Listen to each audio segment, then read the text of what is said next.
Bonjour à toutes et à tous, bienvenue sur l'Oscillocam. Nous allons découvrir ensemble le dernier né de la société Redmax. C'est un boîtier qui s'appelle le Blackstorm. Donc là on l'a en version noire, mais il existe également en blanc. Alors sur la face avant, nous avons un pourtour en bleu métallisé, donc ça lui donne un petit look sympathique. 1, 2, 3, 4 baies, 5 1/4, avec les caches qui peuvent se retirer directement sans retirer la façade, ça c'est pas très courant. Nous avons également une baie externe 3,5 et à l'avant une aération avec derrière un ventilateur de 120 mm illuminé par des LED. On découvrirait ça un petit peu mieux lors du test à venir. Sur la façade, donc nous avons une large grille d'aération en mèche avec un emplacement pour un ventilateur de 120 ou de 180, donc à peu près à l'endroit où il y aura la carte vidéo. Une poignée qui permettra de retirer ce panneau latéral, on découvrira ça tout à l'heure. À l'arrière. Donc à l'arrière ici, on a un boîtier avec une alimentation qui sera placée en haut, donc un petit côté old school. Un ventilateur avec une grille qui n'est pas des plus aérées, mais enfin une grille comme une grille, avec un ventilateur de 120 mm bleu, toujours le concept du bleu, c'est noir et bleu pour ce boîtier, y compris au niveau des cache slots qui sont en mèche, mais bleu aussi. L'autre panneau, on retrouve cette fameuse poignée qui permettra de sortir le panneau. Et ici, un emplacement au niveau des disques durs, un emplacement prévu pour un ventilateur de 180 mm. Voilà pour le tour de ce boîtier. Donc tout à l'heure, je vous ai parlé de cette fameuse poignée qui permet de retirer le panneau latéral.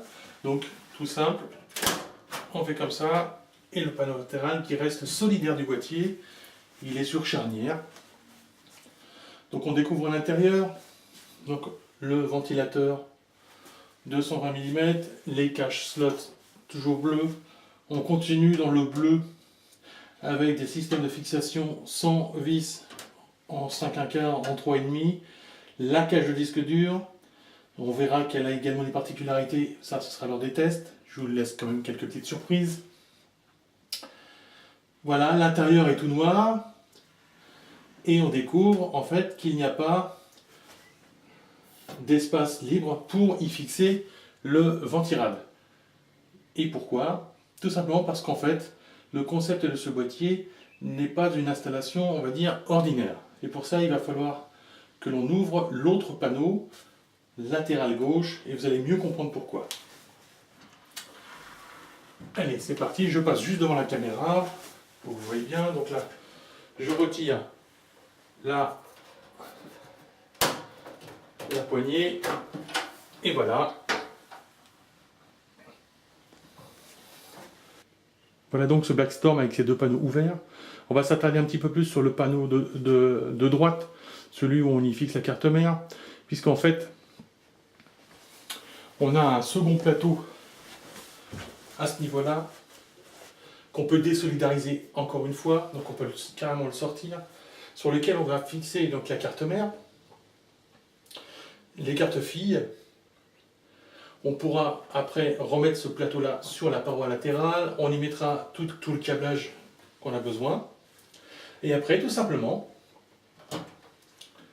on referme le panneau et tout rentre à l'intérieur. Voilà.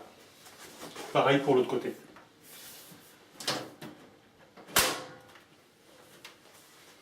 Pour terminer le tour avec ce boîtier, nous avons au-dessus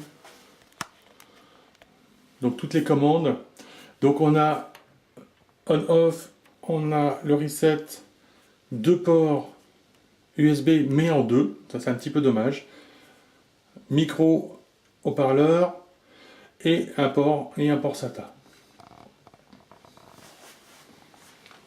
Voilà, donc un petit peu de patience, le test ne va pas tarder sur le Siloc. À plus tard sur le site.